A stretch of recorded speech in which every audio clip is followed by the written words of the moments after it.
What's up guys, my name is Ace, and with the first weekend of the Black Ops 4 beta over on PS4, I thought it'd be a great time to share my impressions, what I like, what I don't like so much, and I'm going to mainly focus on providing constructive criticism and feedback throughout this video.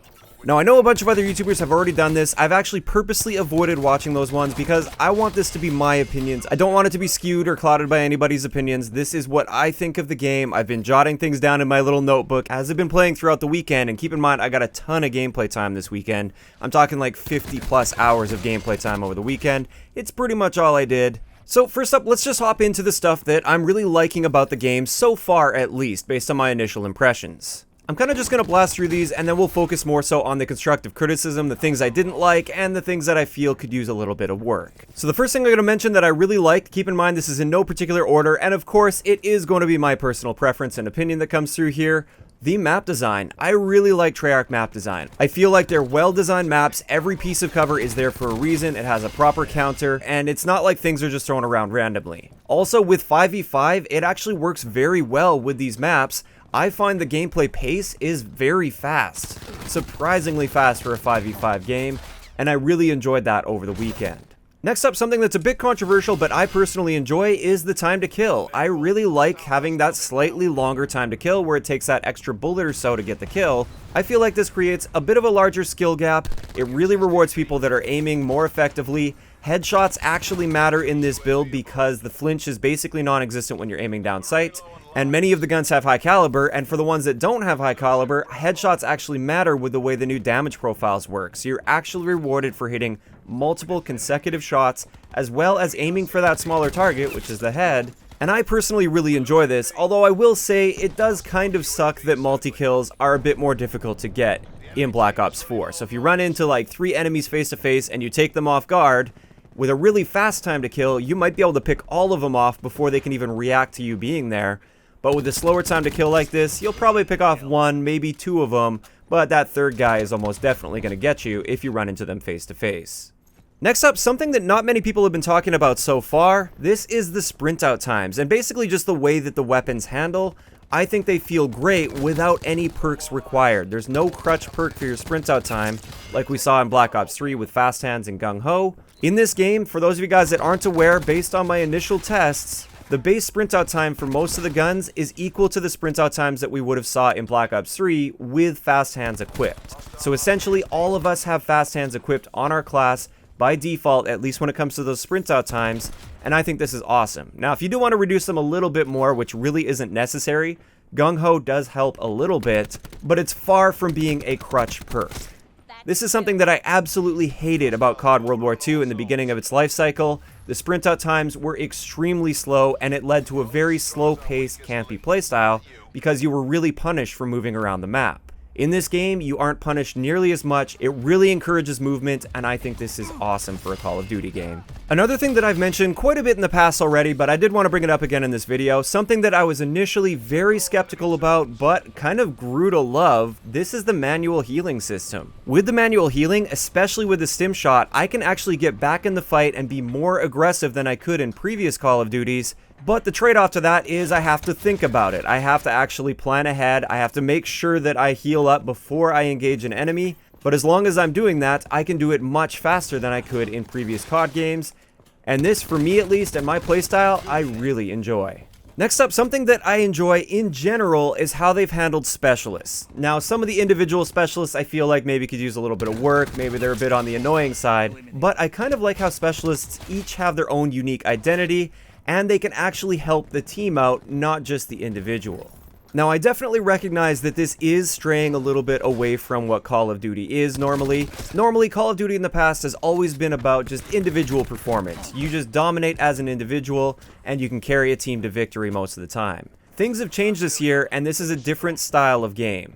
Initially, I kind of resisted this in my mind, and I didn't like the fact that it would be changing, but after actually playing the game and just grinding it out, I really enjoy this change of playstyle and this change of pace. You are still rewarded as an individual in this game, and it is very individualistic in a big sense, but for a lot of objective game modes, the specialists do play a key role, and you need to fill those roles sometimes, so I kind of like the fact that if my team is lacking in a certain area, as an individual, I can switch to a certain specialist that may help them in the areas that they're lacking in. Moving on to the next point, this is something that we haven't really seen working properly yet in the beta, so it's more so I really like that they've implemented the idea of this. I just hope it ends up working well in the final build. Something that they've stated that they've implemented into the game is Infinite Warfare style of map loading in the background during the lobby. So while you're actually creating your classes, you're in the lobby, you got that countdown going, the map is loading in the background, and this is going to lead to shorter load times when we actually get into the loading screen into the map, and I think that's great. This is something I've always loved about Infinite Warfare, and I really wanted them to implement this year in Call of Duty, and they are doing it. However, as most of you guys that have played the beta will know, it's not really working properly at this point. It needs a lot of work and a lot of tuning. It's more so the idea of this that I really like, and I hope they can get it all worked out before launch. Now finally, one last thing I wanted to mention here that I really enjoy about this game. Of course, it's not a full comprehensive list. There's a lot of little things that I enjoy. But the last thing I really wanted to mention here that comes to mind is the Control game mode. I love Control. I definitely played Control more than anything in this beta by far. And I think it plays really, really well. I love how it balances objective play with slaying, and you really have to manage your lives while also making sure that you're playing the objective. I think it's a great bridge between search and destroy and an objective game mode like Demolition, for instance. So those are the main points that I had jotted down for things that I really like about this game so far, and in general, I'm loving it. I'm having a great time with it. I think it's going to be a great year for Call of Duty, at least for me. I know it's not for everyone. I've seen a lot of people saying that they really don't like this game, and that's fair. They have made some big changes, and I can understand why people don't like it.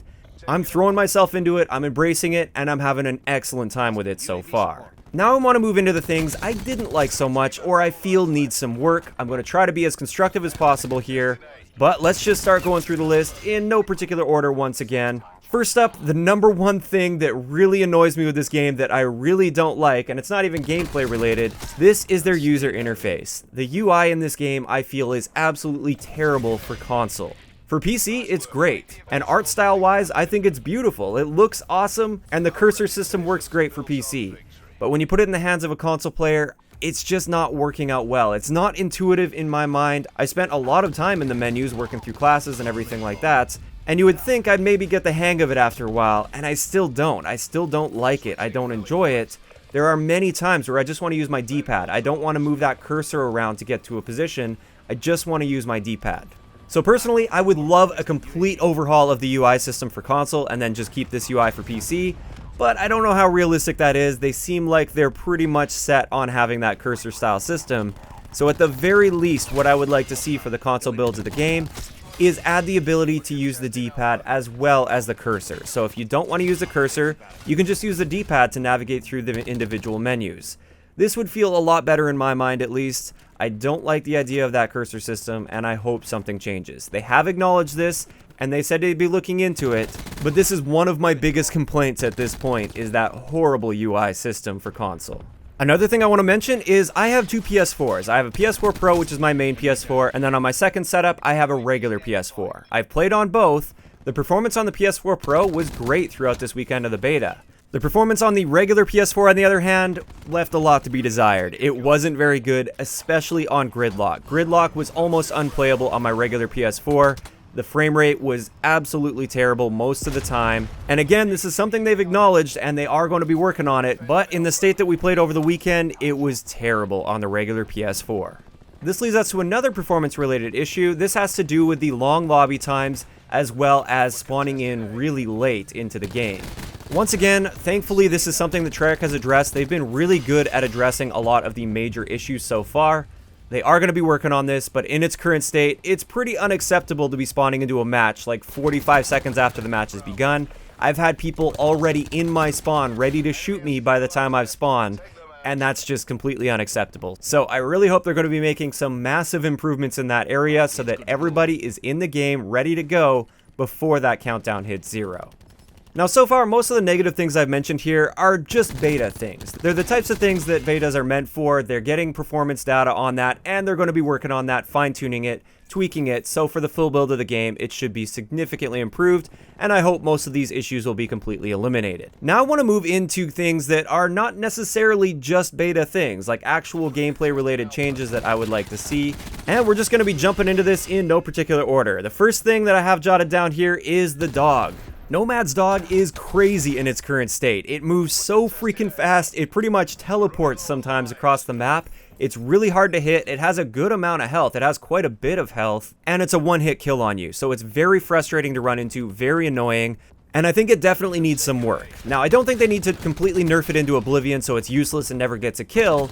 I'd just like to see them slow it down a little bit so it doesn't have that potential to look like it's teleporting around and it's impossible to shoot. I'm even fine with it having that somewhat higher health. Just make it easier to shoot, and I'm cool with that higher health. Next up, one of the new features that I really don't enjoy. All the other features have kind of grown on me over time, and I can see what they're going for, and I enjoy it. But one of the features that they've added to this game that I simply don't like, even after all this playtime, is the Fog of War system. For those of you guys that don't know, Fog of War is when you look at your minimap, you can see around you as well as your teammates, there's an area that's brightened, and then anywhere outside of that is darkened on the minimap. Anytime an enemy player enters that Fog of War radius on you or your teammates, they will show up on the minimap, and if I'm not mistaken, this even works against ghost users. This, in my opinion, adds nothing to the game. I think this only takes away from the game. I don't like the Fog of War system, at least in its current state where it has a full 360-degree radius around you. I find it really frustrating when I have a stealthy playstyle, I get a nice flank on some enemies, I come up behind a couple enemies, and they should be 2 really easy kills. But before I even pull the trigger, because I get close enough that I'm within their Fog of War radius, they know I'm there, they can turn around, and they start shooting me.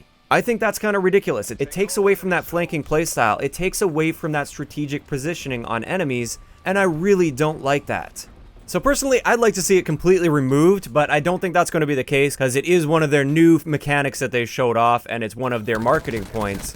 So at the very least, I'd like them to do more of a cone-based system where it's only what you and your teammates can see. It doesn't show behind you, it only shows in front of you and your teammates. I think that would make a lot more sense. Either that or make it so that there are some very obvious counters to this, like the Ghost perk. I'm still not 100% sure if the Ghost perk counters this or not. And this goes into something that I'm going to talk about right after this. But as it is right now, I don't think the current Fog of War system is a good addition to this game. This leads us to the next thing that I don't really like. This one's relatively minor. I don't like that you can't see what the enemy player is using in kill cams. There have been a lot of situations where an enemy has killed me and I thought I had the jump on him, and I just want to know what happened. How did he know I was there? Is he using the acoustic sensor so I can pop on a dead silence class and counter that? Or what exactly was going on? Or what kind of attachments did he have on his gun? Was he using armor-piercing rounds when I was using body armor? Not that I really use body armor, but just sort of a hypothetical situation. It's really nice to be able to see what the enemy player is using so you can adapt accordingly. Next up, something we briefly mentioned there, armor. I don't like the way the armor is currently in the game. I've made a whole video talking about how it works and my opinions on it and everything, so if you guys want to see more detailed opinions on that, go ahead. I think it leads to inconsistent situations. Personally, I would love to see it removed, but I don't think that's going to be the case. So at the very least, I think they should do something to help with the perception of body armor. They should also make armor-piercing rounds available on every gun in the game, or at least almost every single gun in the game. I could see maybe a couple exceptions here and there. After that, I'd like to see some Scorestreak buffs. In the first weekend of the beta, the Scorestreaks in general felt very underwhelming. Now, part of this I think is the fact that Cold-Blooded is on the first default class, and a lot of people were using Cold-Blooded, and therefore that makes the streaks seem weaker than they really are. But in either case, I think the streaks could use a little bit of a buff in some way, make them a bit more powerful. One example of this would be the Mantis. I feel like the Mantis moves way too slow in its current state, and it doesn't really have a lot of health, so maybe increase the movement speed on that slightly. Treyarch has announced that they will have a patch for next weekend's beta, where they have some of the streaks buffed, so we'll just have to wait and see how that plays out this next weekend, and I'll let you know how I'm feeling after weekend 2. Next up, one minor thing that I really dislike about this game is the wound effect. Now, the wound effect is something that happens when you take radiation damage, or you take fire damage in this game and then you survive. You might notice that you're unable to heal yourself, at least beyond that point that you were damaged to. Well, it is an interesting mechanic to have fire damage and radiation damage do something a little extra like that, and I'm open to the idea of having that wound effect. The duration of that is way too long. I think it's about 20 seconds or so. You can't heal for about 15 to 20 seconds. That is ridiculously long in Call of Duty terms. You might as well just go jump off the map, respawn, and you'll be back in the fight at full health faster at that point.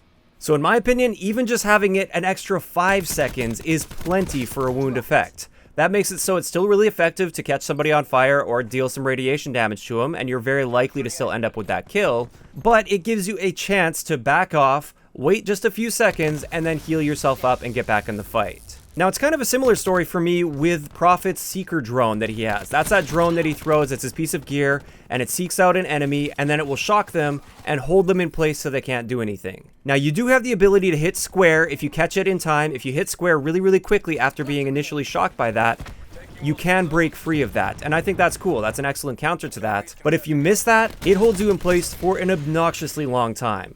I think the duration on that is also way too long in Call of Duty terms with the pace of this game. Again, I feel like 4 to 5 seconds would be appropriate for this, but it seems like it is way, way longer than that. It seems like it's about 10 seconds or so, which again, in Call of Duty terms, is just way too long.